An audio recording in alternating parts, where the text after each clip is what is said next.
Citizens Utility Advisory Board annual review. Staff on that will be Peter. I'm not seeing Steve.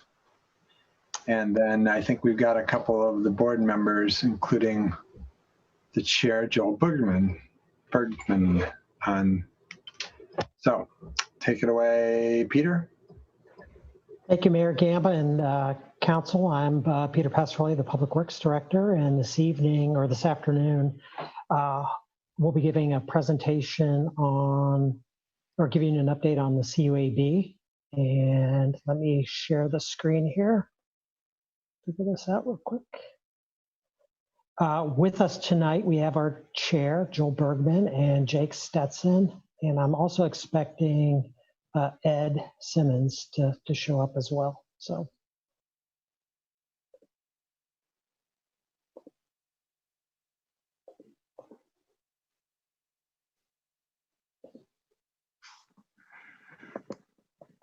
Can everybody see that? Yes. Good. Well, great. As you know, our CUAB, our Citizen Utility Advisory Board, provides advice to council on our utility rates and CIP programs. We go through and we review our existing rate structures for our 4 utilities, our water, wastewater, storm, and transportation utilities, as well as those capital improvement programs for each of those. They also work to try to promote knowledge and understanding of the city's utility programs for the rest of the community, and then they also work on other activities that council may assign. Peter, it's hard for me to hear you. Okay, let me change how I'm doing it. Yeah, I can hear you, but it gets really faint toward the ends of your sentences. Is that better? Much. Thank you. I appreciate that. Our CUAB consists of 5 at-large members from the community. They're either a resident, or they own a business, or they pay a utility bill. Currently, we have 4 members. As I mentioned before, Joel Bergman is our chair. Ed Simmons is our vice chair. Laura Hanna is our secretary, and Jacob Stetson, one of the other members. If you remember, Vince Alvarez used to be on the CUAB. He termed out in the spring, so currently we have a vacancy.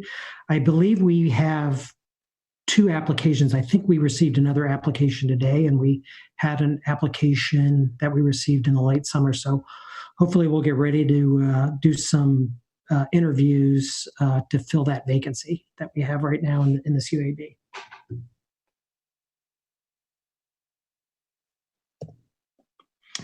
I wanted to talk a little bit about the highlights of what we did over the last year. I think it's been a while since we did an annual update. I know the CUAB has participated in some joint sessions with the budget committee.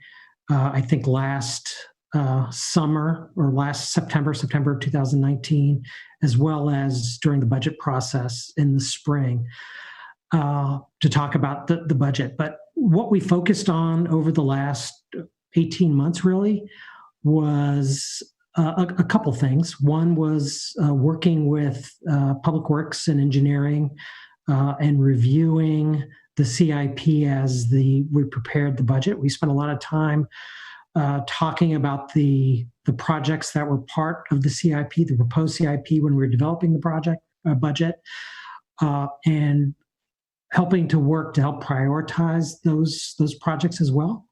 Steve really spent a lot of time talking about the integrated program related to their transportation and safe projects that we had. And then I also gave the CUAB updates as well on our utility projects related to our water utility and wastewater utilities. So we spent a lot of time on that over the past year. And then also in the spring, as we developed the budget and moved into developing the master fee schedule for the year, we reviewed our revenue forecast, made some adjustments based off of of changes caused by our current situation caused by the pandemic and perhaps the loss of revenues that we were going to see with changes to how people were going to use water. And then we made those rate recommendations for the council as well, for the budget committee and the council, and to incorporated those into the master fee schedule. And as you remember, for our water utility, we had recommended for this current fiscal year that we're in a 0% increase in terms of our rate increases, and for the wastewater, a 2.5% increase. And on our stormwater fund, we recommended a 2.5% increase for those funds. And we were going to also go out and seek a bond later on in the next fiscal year, part of the next fiscal year, to capture some of our CIP requirements. And then on our transportation utility, we looked at a 3.59% increase that was based off of the Seattle 5-year construction cost index. So we put that together, and those were those recommendations that were adopted by council as part of the master fee schedule. Joel, or I don't know if you have anything you wanted to add onto that, but those were sort of the primary things that we worked on. Hi, everybody. Good to see everyone. No, Peter, I think you were very concise and covered just about everything, much better than I would have. Okay. Jake, I know you're there too. Did you have anything you wanted to add? No, I think like Joel, I think you summarized our basically a year's worth of work. Yeah, I don't have any additional comments. Thank you. Thanks. The only other thing I would add is actually Laura Hanna, our other member. She actually had a baby, her first child, in February of this year. So at the end of February, she had a baby girl, and it's hard to believe the baby's probably six months old now already. Time's gone by really, really fast. So that was exciting for the group as well. Could I add just one quick thing, Peter? I know you touched on it already, and it sounds like you've got some applications, which is terrific. But I know in the several or many years I've been on the CUAB, we've always been on a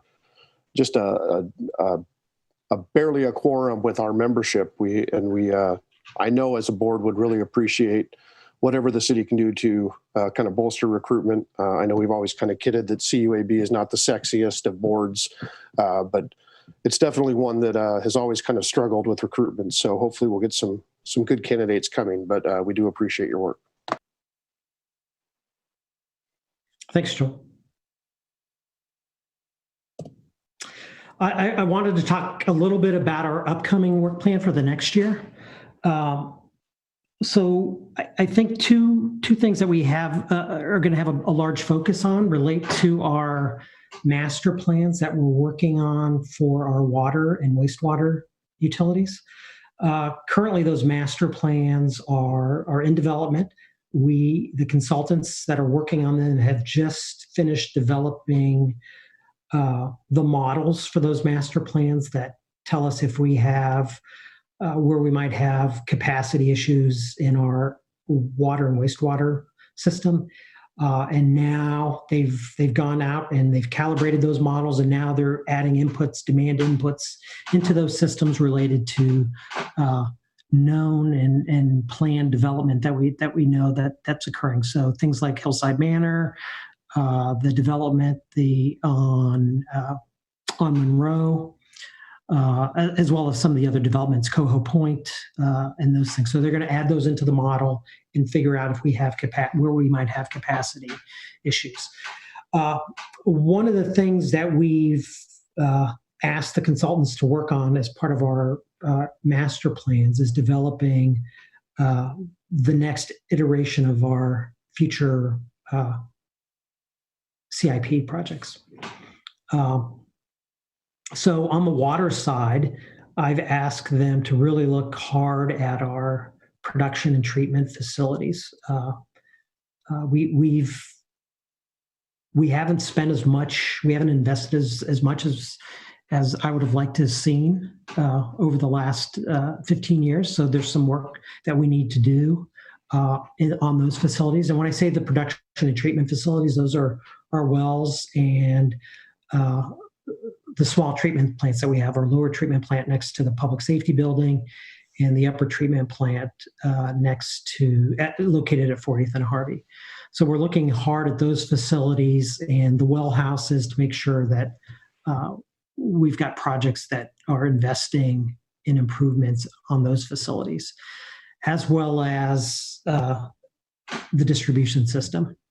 And likewise on the wastewater. Peter, can I ask before you go on from water, what is the status of the well replacement work that's been going on? Is it done? Is it? So we've got the well drilled. Mhm. That was finished last fall. And then we went out for solicited bids to construct the well house and the process piping, electrical work, mechanical work for the new well house that's going to sit over top of that well. That project we awarded in June, or July, I'm sorry, in July. The contractor mobilized last week on site and is starting that work. That's going to be about an 8-month-long process to build that well house and the process piping. And then also part of that project is going back to the old well that we have and properly abandoning that. So there were some negotiations that we had to do with DEQ on the abandonment of the older well. It's got restricted access because it has a building over it. So we had to look at an alternative abandonment procedure for that well. And DEQ was fine with that, but we had to work through that process. So that's where we are on that well, on well number 2. Okay. And was well number 1, was there also is that one that? Well number 1, the old well number 1 was abandoned many years ago, but not properly. As part of the original, as part of the drilling of well 2, we went back and properly abandoned that, capped that, and abandoned that well as well. So we're done with that well number 1. And then as also part of that project, we've consolidated the water rights for wells, the old well 1, the water rights that we had for that, wells 2 and 3. So now we have, we're able to pump more out of different wells and have a little bit more flexibility on how we pump water out of those wells there. Thank you. And then the other thing we'll be working on too is our revenue forecasts, tracking how we're doing on our water revenues, and in particular our water revenues and transportation revenues, to see if the assumptions that we made when we were putting the budget together were adequate. I think we took a very conservative approach when we were budgeting for our water, wastewater, and transportation revenues. We forecasted on water and wastewater about a 10% decline in water usage that follows on with wastewater. And then on the transportation, on state gas tax, we forecasted about a 12.5% decline in revenue because people just weren't driving. So we're going to keep track of that and see how that's going. It's sort of early on in the process. I do know in July and August, on the water side, we actually produced a significantly much more water than we had in the previous couple of years. So about by 10 million gallons over each of those 2 months. So hopefully that corresponds to use. And the one thing that we don't know quite yet is how that's affecting are people paying their bills on time. We are seeing some slippage there. Of course, we did put together that temporary utility assistance program for customers using St. Vincent de Paul. My understanding when I contacted them last week is we hadn't seen any usage yet on that, but we just had that started in September. We'll track that and see how that's going as well. So that's I was just going to say that's above and beyond our normal utility assistance program that provides a discount on rates. And just so council knows, we did do additional outreach about that program to the social workers at all the schools in the area. So we did make sure that it was getting to families. We also passed it along to Northwest Housing and a few other nonprofit groups that we work with. So we have pushed that out. Same with the Northwest Housing program around rent assistance. And we'll continue to work with those groups to make sure families are getting the information. I wonder if you could also pass that information along to AARP. I think that's probably the only senior advocacy group that I can think of offhand. But if you all are okay with it, I'll send you the email I've been sending people, and you can forward it out to any of the groups that you work with. Feel free to pass it along. Well, yeah, I would definitely send it to the Meals on Wheels people, because they would probably hear from people who are having, they're making daily check-ins with people. So, Peter, I think I asked you about water and the wells and maybe distracted you from what you were going to say about wastewater and future CIP. So, well, and before we go too far down that road, I wanted to stop a minute. So in July and August, we used 10 million gallons more of water, or we produced 10 million gallons more of water than we ordinarily would produce. Could you tell me a little more about that, Peter? So from our from the meters that we have at our wells and treatment facilities, we noticed in July and August that for each of those months, approximately 10 million gallons each month we treated and produced and put out into the distribution system. I mean, of course, we had a few water main breaks, but nothing significant that you could say that we lost 10 million gallons of water.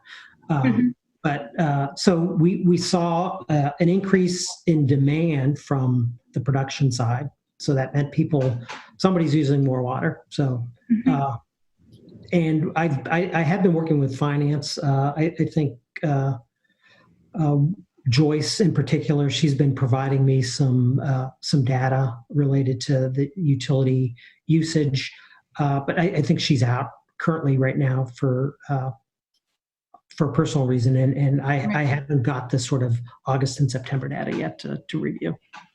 And that's 10 million gallons compared to last year at the same time of year. I'm just trying to figure out, because we've been generally assuming with water usage that demand is going down over time because we have increased efficiency of our water system in general. So this makes me very curious.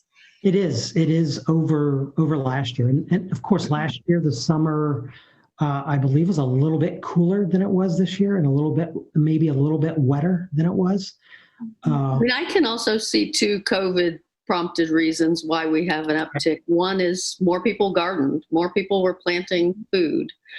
And two, people couldn't take their kids to pools, so they were probably running sprinklers and slip and slides and filling backyard pools more too. So, I mean, I think there could be some just reasons out of COVID why. Yeah, certainly working from home is absolutely, I mean, we run our dishwasher a lot more than we used to because we're eating all of our meals here, Right. As opposed to at school and at work. So I think that there are very good explanations. I agree. There's probably a lot of good explanations, and those all sound wonderful. But quite frankly, I'm curious about people like me who my life hasn't changed over the last many, many months. And my water consumption the last 2 months on my bill has doubled from 3 to 6. So I'm going to be getting in touch with somebody and see if we can figure out why that is. But it just seems like an anomaly to me. Okay, thanks, Peter. It's just very interesting, and I think it's important for us to keep an eye on as we think about utility rates. If we're assuming that we're going to be in this situation and the increase in water usage is created by this COVID situation, then I just want to keep an eye on the fact that people's bills may be higher because they're using more, but also that will impact their lives. So that's all. Yeah. So the other thing that I would mention, we haven't seen sort of the water loss that we were projecting and the water loss in terms of demand that we were projecting early on, but it doesn't mean that customer behavior is changing. It doesn't mean that, it could be that there's more residential use and less industrial use. And so total dollars still might end up being the same depending on how things are built out. But right now, we're seeing an increase. We saw an increase in the summer that we didn't anticipate. So I guess that's sort of good news, right? It's better than having a dramatic loss of revenue from that perspective. Yeah, from a revenue perspective, absolutely. From a overall environmental standpoint, it does, it's something to keep an eye on. Well, and one of the I would believe one of the things that will come out of the water master plan will be a recommendation to develop a robust water conservation program. So that will allow us to not drill another well if we need to, right? Go out and try to find another place to drill a well if we're using, new wells about $2 million. So, so I think you're going to see that as a recommendation from the consultant. We've had some discussions with them already about that. So, yeah. Well, and that's where being a member of the Water Providers Consortium can come in helpful, because they have all kinds of resources and videos and, PSAs and mailers and things we can use and not have to reinvent the wheel on that. Absolutely. And then I was just going to say, on the wastewater master plan, we're working with the consultants there to develop that future CIP. I think some of the good news that we've seen from our flow monitoring is that our collection system is probably in a little bit better condition than West thinks it was, based off of their analysis from 2015. So it doesn't mean that we don't have problems. I think where we see issues on the wastewater side, or in terms of infiltration and inflow, are related to private laterals. So we're going to be probably having to do some work with our customers, our residents and businesses on private laterals, and making sure that those improvements are there to reduce infiltration and inflow. But it's better than what Wes was saying, at least from our perspective, and what our consultants are telling us. And we've communicated that to the West technical staff as well in one of our technical meetings last month. So that's sort of what we're working on. Steve or Joel, is there anything I missed from your knowledge? I think Steve's on as well. No, it sounds like you've pretty much covered it, Peter. And I'm going to just add, I unfortunately need to drop off here and get on a 4:30 Zoom with someone else, but I apologize and I appreciate your all's time. Thank you very much, Peter, for all your hard work too. Thanks, Joel. And I have no other comments. I've been listening in on with Peter and the council as this has gone forward. And if someone has a specific question, I can respond, but otherwise I have nothing more to add. Okay. And then I think the next thing that we took a look at over the last couple months was the bylaws. And there's a few changes that the board is recommending to their bylaws. One, first off, was changing the name from Citizen Utility Advisory Board to Community Utility Advisory Board. The sense from the board was the Citizen was sort of exclusionary and didn't necessarily wasn't a good representation of customers. So that was a recommendation that they've made. And then we're also looking to change in the bylaws the meeting frequency from every month to every other month, and then add meetings as needed. Typically, it seems like we're much more busy when we're in that budgeting phase. So that second year of the biennium, there's generally the need to have more frequent meetings, and during the other year, it's not necessary to have a meeting every month. So those are the two bylaw changes that the board was recommending, and what I would do is bring that to a subsequent regular board meeting of the council with those changes to the bylaws.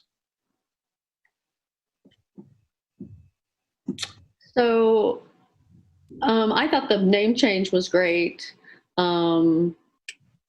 The changing the bylaws about frequency of meetings, I think we had that conversation with another board recently, and I guess this is an area where I'd love to see us have a little standardization across our boards and commissions and what the bylaws look like. But I mean, I think we should maintain maximum flexibility.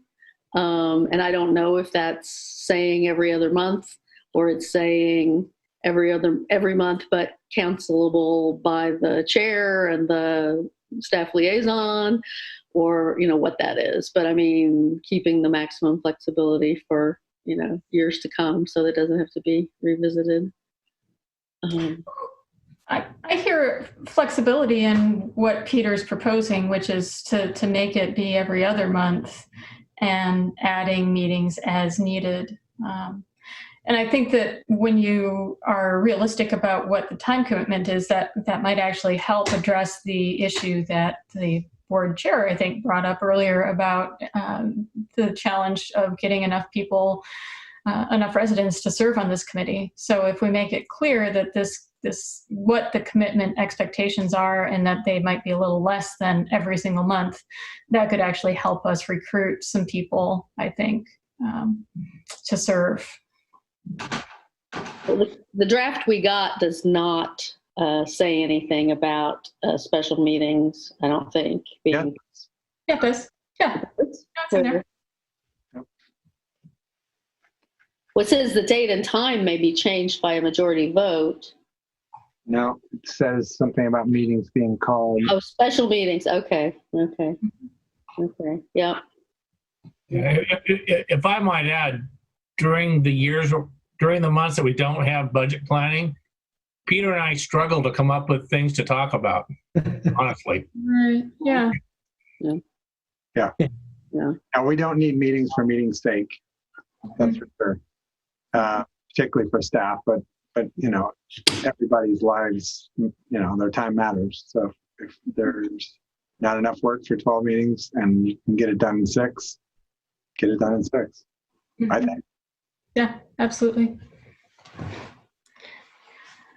I had a broader question about the CUAB. I was thinking about the part where one of the responsibilities of members is we're sort of building our resident expert bank, right? We're investing time in helping folks in the community understand, and then the hope is that they are kind of ambassadors to the broader public about how things are and why they are the way they are when it comes to utility rates. And I'm wondering what sort of discussions CUAB historically has had around that work.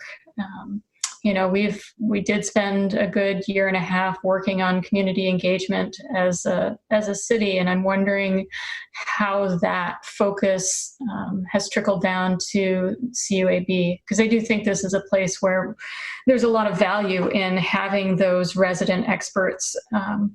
But I don't know how they're doing their work, or if there are ways that we can be better supporting them bringing their knowledge out to the rest of the community. I think that's a really good question. You want me to talk about that a little bit, Peter? Because we brought up, I know I've brought up things before about that nature. This is Jake Stetson, board member. In the past, we have talked about how to better educate members of, well, city residents about what the utility provides in terms of services to its residents and what the costs are, what are you actually paying for, where do your dollars go? Because there are, before I joined the CUAB, I was just paying a utility bill. But I think now that we're having worked on this council or this board for almost 2 years now, a lot of these projects are really important. So perhaps some kind of like what we've brought up before in meetings in the past are how to educate the public on the importance of these projects without going into excruciating detail. Because there are a lot of details and there's a ton of projects going on in the city, be it some kind of publication that we can send out in the water bills, which may or may not be intrusive, or if there's other ways to do that as well.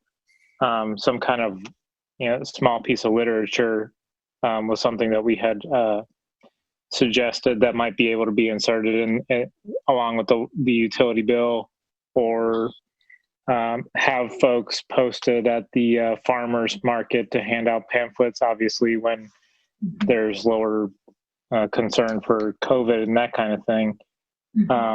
But those are just a couple of things we talked about, and I think it's important for the public to understand what exactly is going on with the water, because these projects are important, and they do levy a sizable amount of the water bill or the utility bill in terms of what we're paying every month to accomplish these. Yeah, so we've talked about that, and if council wants CUAB to focus on that, I think that's a worthy mission for us to take on to begin outreach and help educate.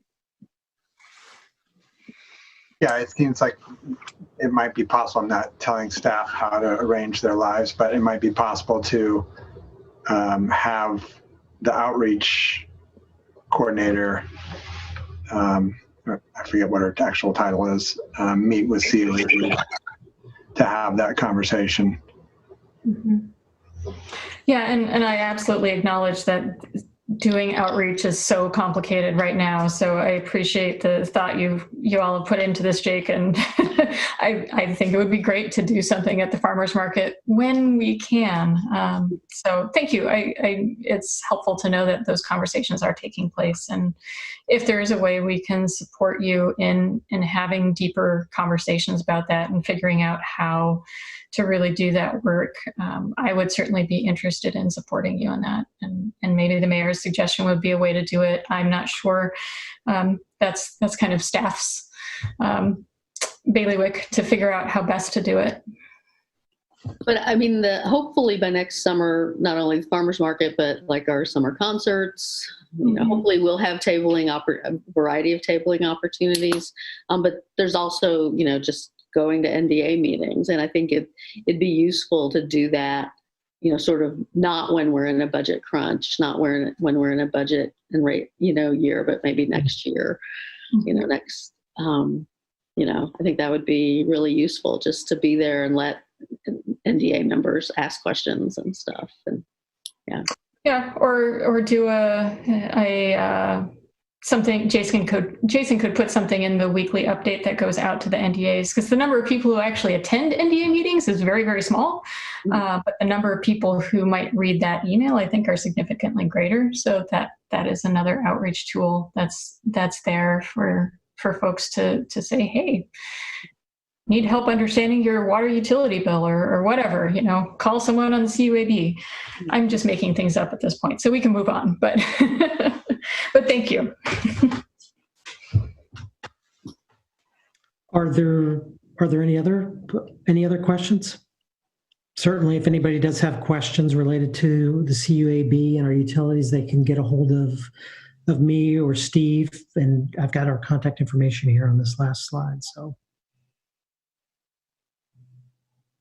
Great. All right. Good timing, more or less. So we move on to the tree board update. Is Kathleen joining you? I think she was going to try to join me.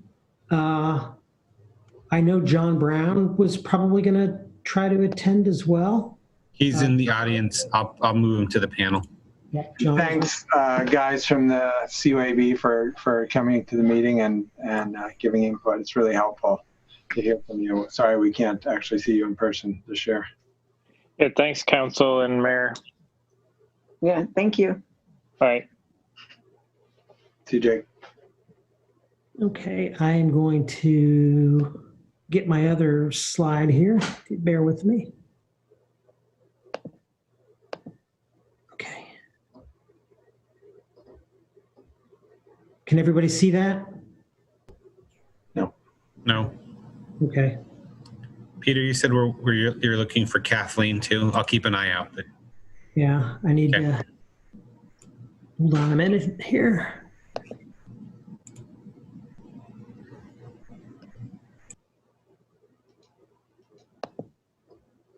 Somehow I lost the share thing. I can't find that now.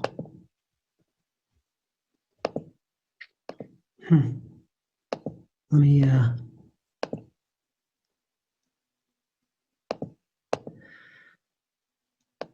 Is everybody still there? We're still here. Okay.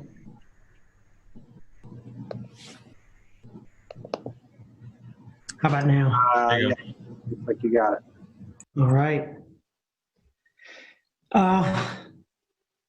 Once again, I'm Peter Pastorelli, the Public Works Director, and I think with me right now is John Brown. John's one of our tree board members. John is also an arborist by trade. John, I think, has been with our tree board now for a little over a year, and has been a great addition to the board. And I think our chair, Kathleen, will be joining us maybe a little bit later as well.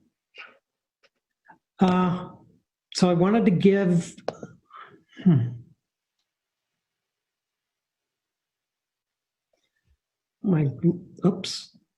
there we go. It was locked up there for a minute. Our tree board consists of 7 members. Currently, we have 5 members. Kathleen Brennan Hunter is our chair, Gina Dake, our vice chair, Leigh Garnett is the secretary, John Brown, and Rebecca Ives. The most recent members, we have 2 vacancies currently. Ann Leenstra was a member for quite a few years, I think since the establishment. But she bowed out in the spring and opened up a vacancy. And then Britt McCon was also a member that joined us last summer, but she's since moved to Gresham, and now I believe is actually going to be on Gresham's tree board as well. So we have 2 vacancies. We did some interviews last week. I think it was Thursday last week, and have made some recommendations that'll be coming to council to fill those vacancies. 2 new members. We're certainly excited to have them joining us. I think they'll bring some good perspective to the tree board, and I'm looking forward to. I think we're looking forward to working with them. I would also mention we've had some fairly good success with volunteers joining us as well on the tree board and participating. And one in particular I wanted to mention is Alexis Barton, who's I think been to all the tree board meetings that we've had since the summer. Alexis currently lives just outside the city and isn't eligible to be on the tree board, but she's going to continue to work with us, and I look forward to her perspective and her volunteer work that she's provided. She's really excited to learn about how we develop tree board code and excited to help us with outreach, public outreach, and education as well. So she's been really helpful.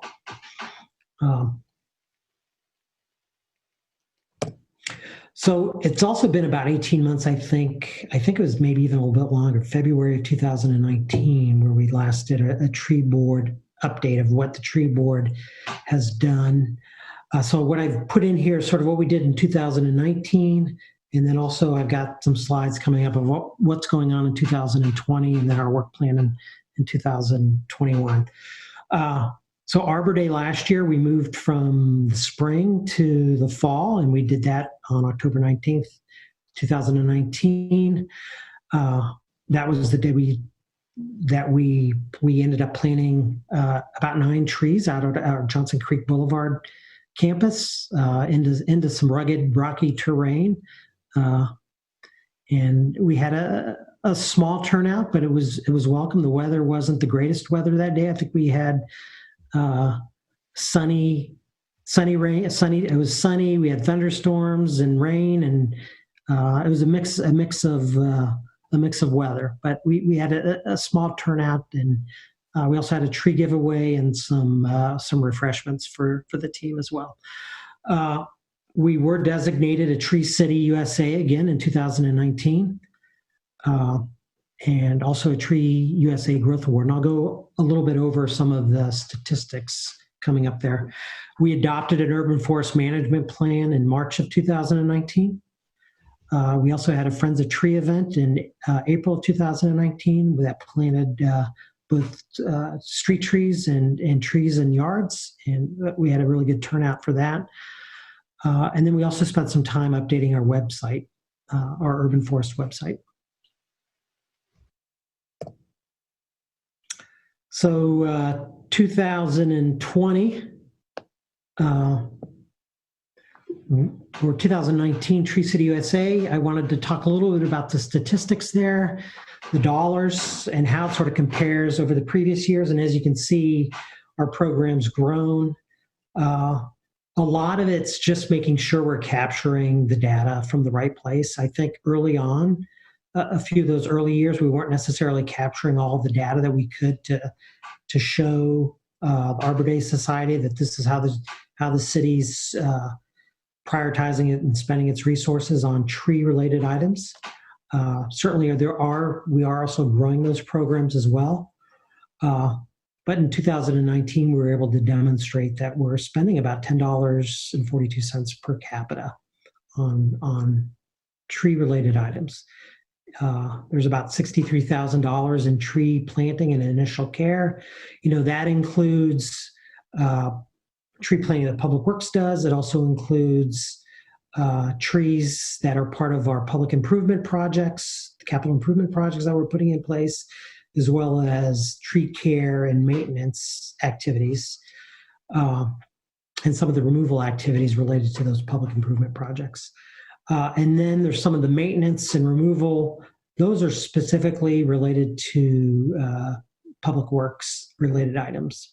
Those, and then the management, and that's the time that we spend with our natural resource team, our urban forester, our staff related to tree work,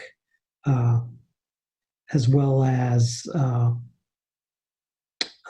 so the time that we spend on tree related things. And then the volunteer hours. So that would be the time tree board spends on tree board related items, whether it's at the meetings, subcommittee meetings, public outreach events that they go to, and then events such as Friends of Trees events that we get volunteers coming out to do sorts of things. So we try to capture that information, and that's how we come up with those dollars, or that time in dollars. Last year we planted about 437 trees. Those include CIP projects, Friends of Trees, Public Works plantings, some private development plantings, as well as our Arbor Day events. So the one thing that number doesn't capture is some of the tree work that our partners are doing. And I've got that on the next slide. We've gone out and reached out to our partners like Johnson Creek Watershed Council, the North Clackamas Watershed Council and Backyard for Habitat. Actually, that's on the following of the 2020 slide. One of the other things we accomplished last year too was we received a Tree City USA Growth Award, and that's an award that you get from the Arbor Day Society to recognize higher levels of tree care by Tree City USA communities. And we received that award for really sort of three items there: the adoption of our urban forest management plan, the Friends of Trees events, so we're partnering with other groups to do tree plantings in our community, and then going through and updating our street tree list. So those are the items that we identified and received recognition for in trees from Tree City USA.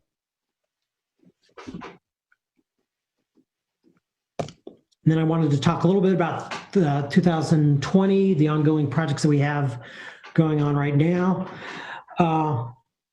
Working on tree code. We've been, we met, I think, in mid-August. We talked about tree code.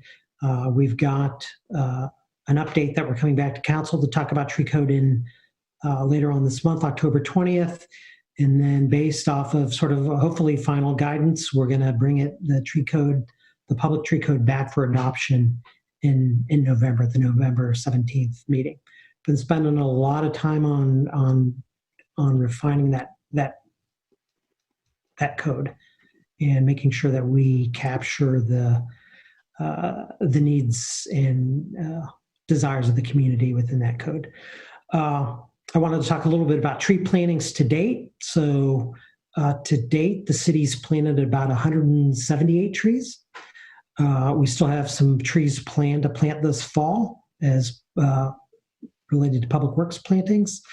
And then I also wanted to capture some of the partner plantings that Johnson Creek Watershed Council has done, the North Clackamas Watershed Council, and the Audubon Society Backyard for Habitat have done within our city. They've planted a lot of trees. Now, these are smaller trees, seedlings generally, along some of the watersheds, but in particular, one of the big plantings that Johnson Creek Watershed Council did was at the Americold industrial facility. There's a waterway back there. They planted about 700 trees along that water there, small trees, seedlings, and also about 3,000 other plantings as well. That was a site that was had some invasive blackberry going through. They've gone in there and cut that down and went back in there and removed that. These are good examples of the benefits of working with these watershed councils and providing them funding as well. So, we provide them funding through our stormwater fund to help us do this kind of work, as well as public outreach work related to the watershed. In particular, these types of plantings, as they mature, are going to help reduce the temperature of the water as it flows to the Willamette. So, and I will note that Americold property is along, or at least some stretch of it is along our new sidewalk on McBroad. And so it will be easy to go over there and have a look now that we have a nice new sidewalk. Well, they're off the sidewalk and they're much closer to the right. To the stream. Right. So there's a tiny picture in the corner that you might be able to see, but so there's just sort of a representative of the planting. So it's maybe a 2-foot tall seedling that they planted, but there's about 700 of them, and they're from the species were I think grand fir, Doug firs, some cascara, some ponderosa pine, big leaf maple, some alders. I think that pretty much covers what they did. I think some hawthorn as well. So, hoping to provide some cooling effects to that water stream in an industrial area, and also some habitat for wildlife as well. And then, of course, we've got our Tree City USA application that we'll be working on to submit at the end of the year, Generally, that's due mid-December. And then I also wanted to highlight, we have a leaf drop coming up in November and December. The dates are the 7th, 14th, and 21st of November, and the 5th and 12th of December. Those are at our Public Works facility. Because our tree program, as we grow our canopy, we're going to have more leaves that we're going to have to deal with. So we'll perhaps have to add some additional leaf drop dates later on at some point in time. But we've got the leaf drop coming up. And then I also wanted to mention our Arbor Day, 2020 Arbor Day that we've got coming up. So our Arbor Day is scheduled for October 24th at our Public Works campus. With the current situation with COVID, we're going to do a smaller event again this year. We did have some discussions. We had originally planned to do a Friends of Trees events this October, and Friends of Trees is doing some plantings, but they've downsized them, and they also don't have as much. They're finding it difficult to get the volunteer staff to come out to do as many plantings. So we've worked with them to reschedule the planting that we had planned for October 24th to April. So we're going to do an April planting and then a fall planting again next year. So we'll have 2 Friends of Trees planting. Peter, I've got a question for you about that program next time. I had applied, and of course I was able to volunteer to plant trees in other places, but I'd also applied for trees for my, Milwaukee section, the Milwaukee corner side of my lot. And they responded back to me that, and I wonder if it's because maybe we don't have some clear and, sort of clear, objective, kind of code in place or regulations in place for planting on unimproved right of way, because they said that they couldn't plant because I live on an unimproved road. And so I just wonder if we might address that for next time, because of course there's lots of places in Milwaukee that are on unimproved roads. And so if that's going to be a no-go, then we're just going to be sort of missing opportunities. Yeah, we will. I will bring that up with the Friends of Trees team and talk to them about that. I appreciate that feedback. That's useful to know. I mean, we did do both the street tree and a private property planting last time. It was first come, first serve. So, but I had not received that feedback before about the unimproved street piece. So we'll see if we can get that addressed and changed as well. Well, and I would say in terms of volunteer recruitment, by the time I knew the Friends of Trees thing was happening last year, they were already full on volunteers. I tried to volunteer and I was told we're full. So, I mean, I think there are volunteers out there, and unfortunately your date that you're doing this is the same day the Milwaukee Parks Foundation is working in Minthorn Springs. So I'm probably not going to be able to come to this, but I mean, I do get the sense there are people who want to do work parties, and Solve and Johnson Creek Watershed Council and others have gone back to doing, work parties, although as you note smaller in number, and to provide social distancing. So anyway, whenever they get around to doing it, I'm fairly confident that we can recruit the volunteers. Sure. So the planting that we're going to do out there. So last year we, well, actually, if you're along Johnson Creek Boulevard, we've actually planted a significant amount of dawn redwood trees out in the front of the property. We've also added in Montezuma cypress as well. So, which are a tree that's related to the dawn redwood, sort of the same family, from what Julian tells me. And then this year we're going to be planting a coast redwood that we have. That's going to be the ceremonial tree that we're going to plant out there. So that's sort of the postcard that you see there to represent the tree that we're going to be planting. We're trying to and then Julian also has a giant sequoia that we've got a space to plant out there as well that we're going to try to plant this fall. So we're trying to get sort of all those trees that are sort of in the same family, the redwoods, the sequoia, the dawn redwoods, and then bald cypress and Montezuma cypresses. So those are generally sort of the trees from the sort of the same sort of family. We'll be planting those out there as well. So we've got a nice big grove of big trees, and we've got the space for those to grow out there. So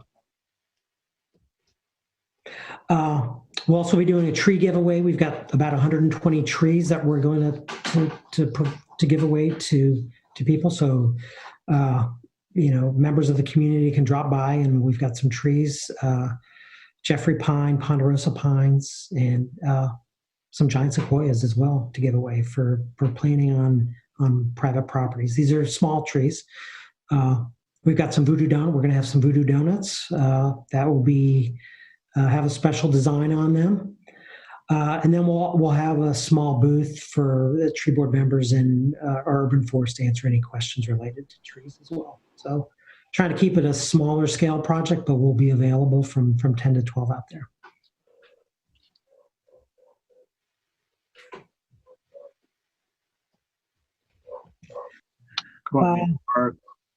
Yeah, go ahead.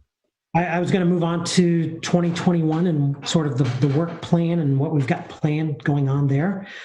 Moving on into 2021 and even in the next quarter, the tree board's starting to pivot from public tree code to the development and private tree code, and working with the Comprehensive Plan Implementation Committee and the technical consultants that we've hired to help us with that process.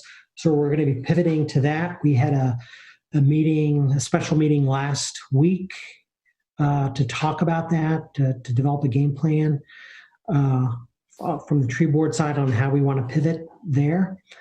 We will be starting some work on a tree inventory. We're going to initially start with a pilot inventory of about 2,000 trees. We're working on some contract documents there, and we'll be starting that inventory to get a better idea of what we have out there. What does 2,000 trees represent in terms of street and public trees? So we get a better idea of what the scope of work looks like for the larger tree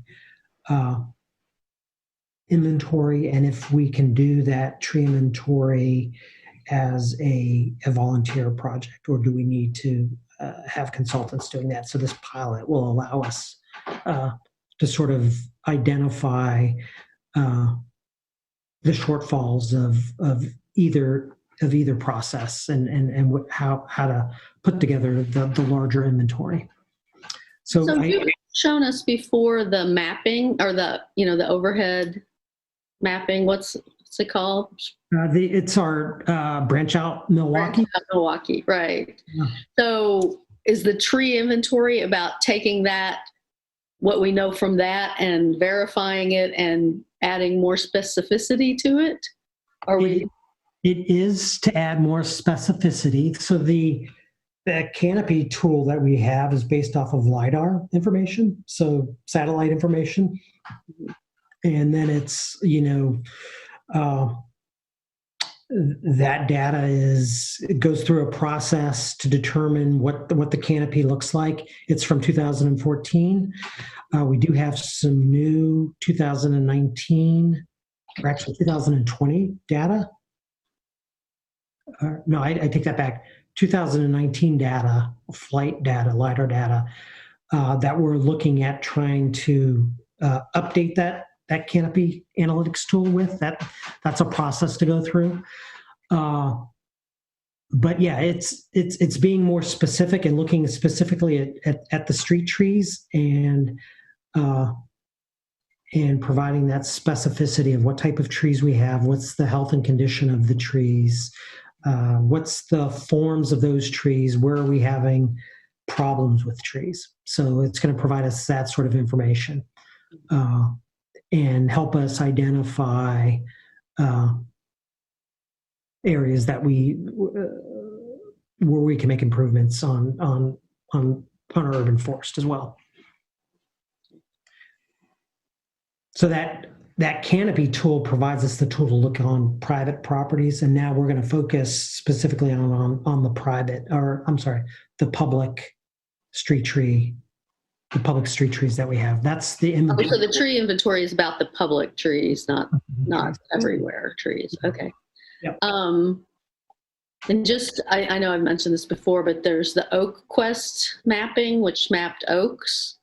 And I don't think it caught everywhere in Milwaukee, but it definitely caught, because I did some of it over in Waverly and elsewhere. So there should be some pretty good mapping and photos. And I mean, it was a whole, you used your phone and you did, pinned it on the GIS. So there should be good mapping for oaks, at least in some parts of Milwaukee. Right. Yeah. We've looked at that. Okay. We've looked at that as well. So that's certainly a tool to help us get a better picture of what our urban forest looks like. Absolutely. And of course, one of the other things we've been working on as well, last year we went through and updated a street tree list and some planting requirements. I think we want to continue to work and make some improvements to our public works standards. Steve and I have been talking about this. One of the things that we've identified that we have an issue with is that establishment period of once trees are planted. So as it relates to our public works standards, we want to make sure that we've identified what are the establishment care requirements as we plant new trees as part of projects to make sure that trees are being properly cared for during that critical time when they're planted, and extending out that care period in our contract as a contractual obligation. So that's one of the things that Steve and I have had some conversation about. We'll be working to make those improvements as well in our public works standards as that gets updated. Steve, I don't know if Steve's still online, if he wanted to add anything on that as well. Sounds like he's not there. I don't think he's here anymore. Okay. And then I wanted to mention we're going to do a Friends of Tree event in April again. And then our October 21 Arbor Day, which will also be a Friends of Tree event as well. So that's the things that we have planned coming up. John, anything I missed from your perspective? No, thanks, Peter. I think that was a great overview. Thanks for that. Okay.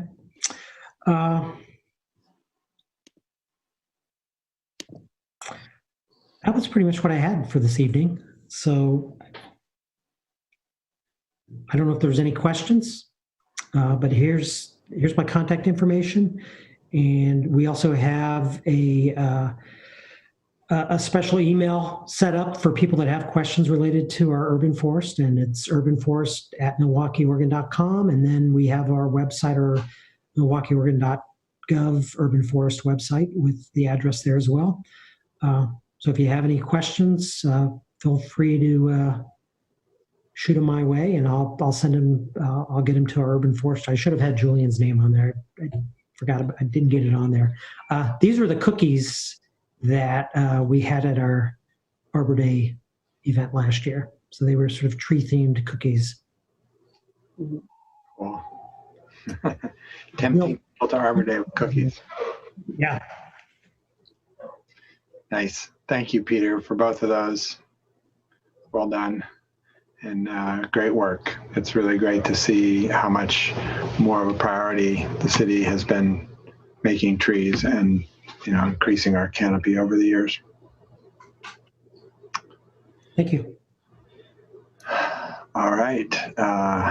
And along those lines, our next item is Johnson Creek Watershed Council cleanup event with Daniel Newberry. Not really meant to be a cleanup event. That was a little bit of he might talk about that, but it's just a general update on what they're doing. Okay. Welcome, Daniel. Thank you, Mayor. And thank you, Councilor Beatty, for inviting me to talk to the City Council. I realize this is probably something we should be doing every year because although Johnson Creek, the watershed, goes through parts of 4 cities and 2 counties, we are doing work in Milwaukee every year. And in fact, we had a really big project this year, and we have a couple more big projects planned, hopefully 2022 if things go well. So I have a presentation. I'm going to go ahead and share screen right now, if that's okay, and I'll go through it that way.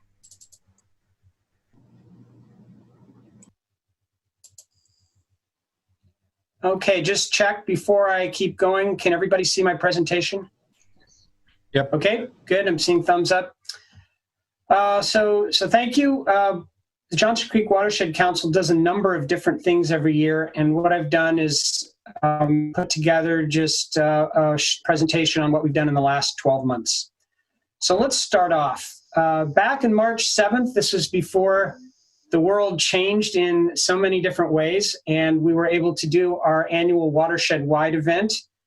And this is an event where we have 10 sites throughout our watershed, and we do planting and invasives removal. This particular site that you see here is on the Americold property. I heard Peter make a reference to Americold, or was it you, Councilor Beatty? Somebody did. And so I'm assuming everyone knows where that property is. We've been working with the manager there at Americold for the past couple years. We happened to get some funding to do some tree planting work. And this was an area we had our eye on for a long time, since there is about 600-700 lineal feet of Johnson Creek on their property. And it was just berries. In fact, on this particular slide, you'll see the results of a couple years of cutting down blackberries. That's what the canes are on the ground there. So we've had crews working on removing invasives for a couple winters. And then last winter, we had a team for our watershed-wide event get down and do some planting there. It was a great time. Of course, shortly after March 7th, things change a little bit. In August, we have our annual Johnson Creek cleanup. You'll notice the first thing that's different here is everybody's wearing a mask. I heard some references earlier on to your work with Friends of Trees, and like Friends of Trees, we've had to make quite a few adaptations to continue to do volunteer events. The first thing, of course, being the safety of our volunteers, health and safety. Our annual Creek cleanup event, which we actually start every year at the Klein Point property down there where the Johnson Creek comes into the Willamette. And we have about 14, 15 different reaches throughout Johnson Creek that we work on. We usually have people in the stream and pulling out garbage. Last few years, we've averaged about 5 tons of garbage pulled out of Johnson Creek in all jurisdictions. We weren't able to really work with 150 to 250 volunteers this year like we usually do. As you know, we're limited really to gatherings of 50 people, regardless of how far that they're social distanced. So what we did this year was we actually made it a series of 14 different small events, all happening at the same time. And so we had teams of maybe about 10 people at each site, and we were able to keep them apart. We also did, instead of having people get in the stream this year, we did cleanups on the banks of the stream. We didn't get as much garbage this year. We got about half of what we normally get, but people were able to stay further apart when they're walking on the land. And that was really the reason we did it. It was just for people's safety. So I was listening to Peter's presentation about the work that Milwaukee's doing with trees. We do get some funding, a little bit of funding through Public Works to do planting. I just wanted to mention this. You'll see this lot here along Johnson Creek Boulevard. We've highlighted the properties, the 7 private tax lots that we worked on this year. And most of Johnson Creek Watershed Council's tree planting work is riparian, since we are really focused on the stream section. And there are other groups like Friends of Trees that do more work on the uplands. So we try to work on the riparian area, and a lot of that is to try to promote long-term shade for the health of the stream biota, including fish that need a lot of shade. So this year in the city of Milwaukee, we were able to plant 970 trees, and that's 7 private tax lots plus the Americold industrial tax lot. And we have entered into a longer-term MOA with the city of Milwaukee, so we will be continuing to do work and bringing new properties under management of this type over the next few years. And just to note, because survival is really important, we tend to work on properties for 3 to 5 years. So the first year we go in and we remove invasives, and usually the second year we'll plant. And then after that, we'll continue to work on removing invasives that grow up and do any additional spot planting, sometimes watering if it's a really harsh site. So it does take several years per property before we can do what we call graduating the property so that we don't manage it anymore. So I want to talk a little bit about our big project this year. One of the issues with Johnson Creek for fish is a lack of habitat. And when I say habitat, a lot of what I'm talking about is large wood and streams, because throughout the Pacific Northwest over many thousands of years, salmon have evolved to living in streams that have large wood that naturally fall into the stream. And their life cycles are dependent on that. So we did a project this year where we added large wood to Johnson Creek. And you'll notice here, this is a spot I think everybody's familiar with. You see in the top middle part of the picture, that's the cloverleaf where Highway 224 ends, and it merges into either 17th Avenue or McLaughlin Boulevard. And this is a property owned by ODOT. We've been working with ODOT for the last few years to come up with a design and to really address their needs. Because as you can imagine, when you're, and this is a river level view, but as you can imagine, when you're working in and around infrastructure, there are some issues that you really have to address that you don't if you're, say, working in a national forest, one of which being making sure you don't hit any underground utilities with your excavator and sewer lines and that type of thing. And it takes a lot of research to figure out where those things are located. So here are a couple of construction shots. What we do to make sure that the wood does not move once we put the wood in is we dig into the bank so that pretty much quarters of the wood is buried underground. And the last quarter is in the stream providing the habitat. But this is a way you make sure that it isn't going to move, because the last thing ODOT or anyone else would want would be a log to break loose and slam into a bridge or, create a jam, and then, something bad happens. So we did dig in all the logs into the bank. And this next slide I wanted to show you deals with natural resource protection. These floating, I'm not sure what you call them, floating kind of devices help to keep any kind of sediment within the work area so that you don't have sediment going downstream. And it's hard to tell from this photo, but these things worked extremely well. It really contained the sediment, and we didn't have to worry too much about that. And as you can see in this photo on the left, we put wood in small log jams fixed into the side of the river rather than in the middle, because we certainly don't want to create any places where all sorts of material will hang up and create flooding on the nearby property. Interestingly enough, for those of you who might be interested in some of the technical details, some of the modeling showed that by putting this wood in, we would actually back the water up slightly, raising the stream level, in this case, less than an inch. But according to FEMA rules, we couldn't do that. So we ended up having to dig into the bank to remove some cross-sectional area to make sure that we didn't cause a rise in the flood elevation, even though it was less than an inch. So here's another example. Looking at one of our structures, and I want to point out that this particular one is located at where a culvert comes into Johnson Creek from the other side of McLaughlin, and this is one of 3 water sources in this area that are all very cold water inputs. The U.S. Geological Survey did a study a couple years ago in which they measured temperature at quite a few tributaries to the Willamette River, the lower Willamette River.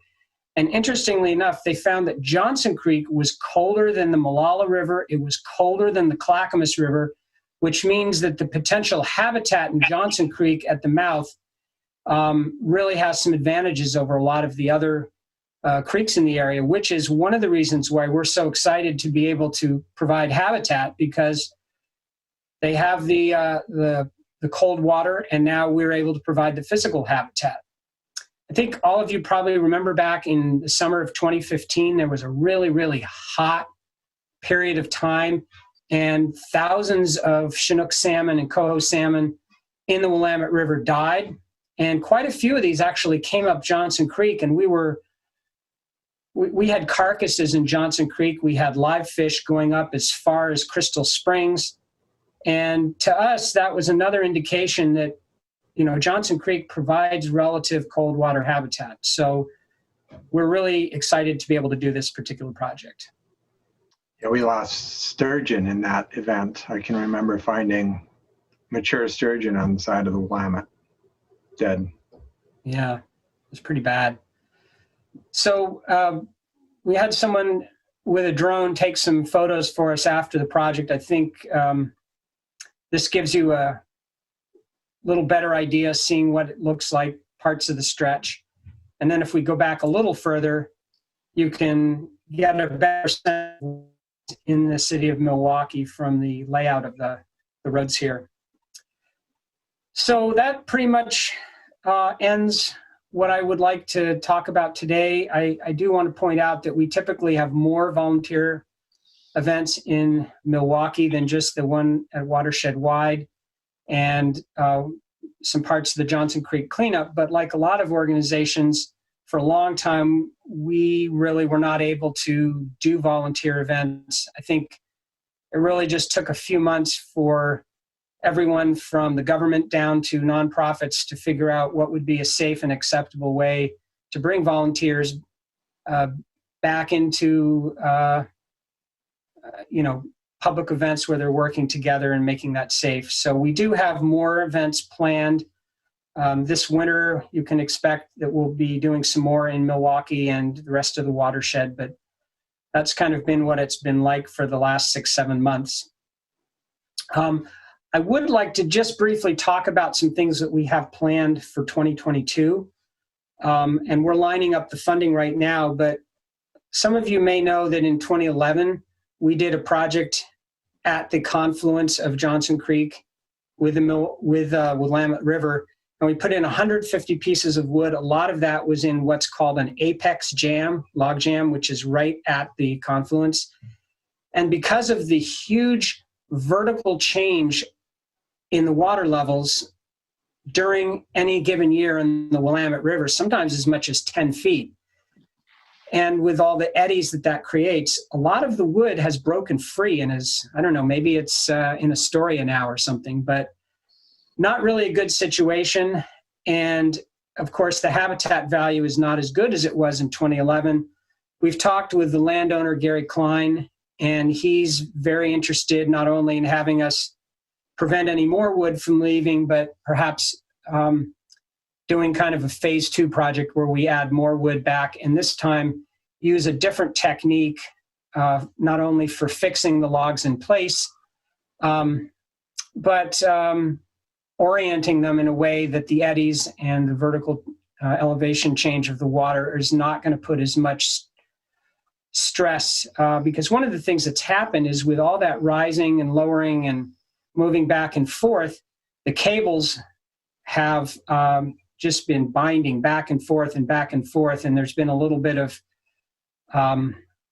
rust on some of the cables. So we're hoping to do another project in 2022 to add more wood back here. And I want to ask a favor of the City Council at this point.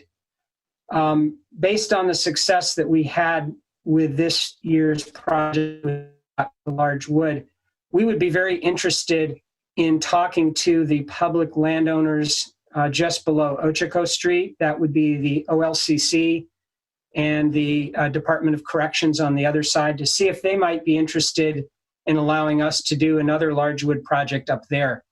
We're currently talking to Americold.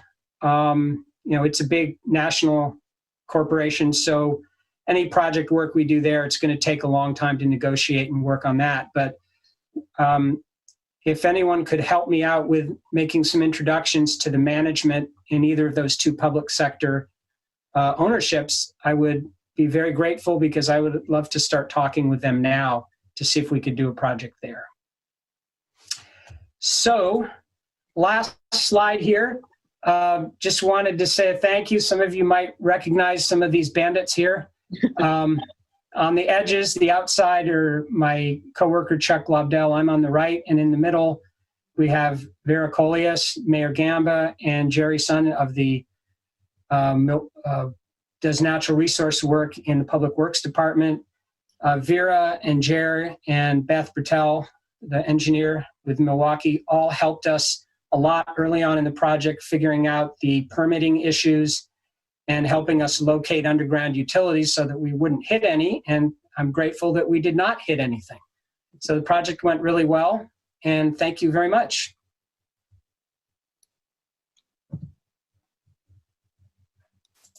Great. I will have to say I'm no help when it comes to contacts in the state agencies, but I'm hopeful that the mayor or maybe some of the city staff have contacts. Maybe our community development director, who's not on now, might as well.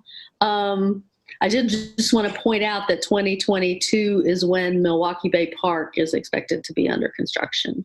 Just so you know, that's going to be happening that same summer as well. Okay.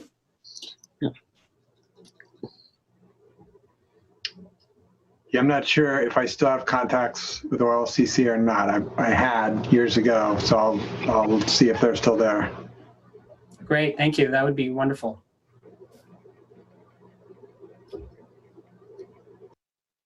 I would hope state agencies will be receptive, that it would be good, good stewardship of land that they're not probably taking care of. So, yeah, I think it was probably a harder sell with ODOT, because they have to really be concerned about their bridge. The highway that goes, the cloverleaf that goes over that area. We spent a long time working with their engineers. We had to do additional engineering work with the contractor we worked with. They had to make sure, for instance, that nothing was going to cause any scour on their bridge abutments. So they had to be really, really careful. So I'm hoping that, that at this other location, there won't be as many issues like that. Yeah. Cool. Well, it's a very cool project. I look forward to seeing salmon up there. Yeah, me too. And we did have a project tour scheduled, but the wildfire smoke kind of convinced us to postpone that. We're still hoping to do that sometime this fall. So we'd love to have some of you come out. Yeah, send us a note when you reschedule, or send me a note anyway, because I was signed up for the one that got canceled. So, yeah. Okay. All right. Thank you. Anybody else? Okay. Well, then thank you, Danielle. That was great. Love the work that you guys do. Sorry, I missed the cleanup this year. I hope to make the next one. If we have nothing else, then we will adjourn until 6 o'clock for the regular session. So I think that's a separate Zoom. It is. All right. We'll see you in a bit. Thank you, everyone. Bye. Okay.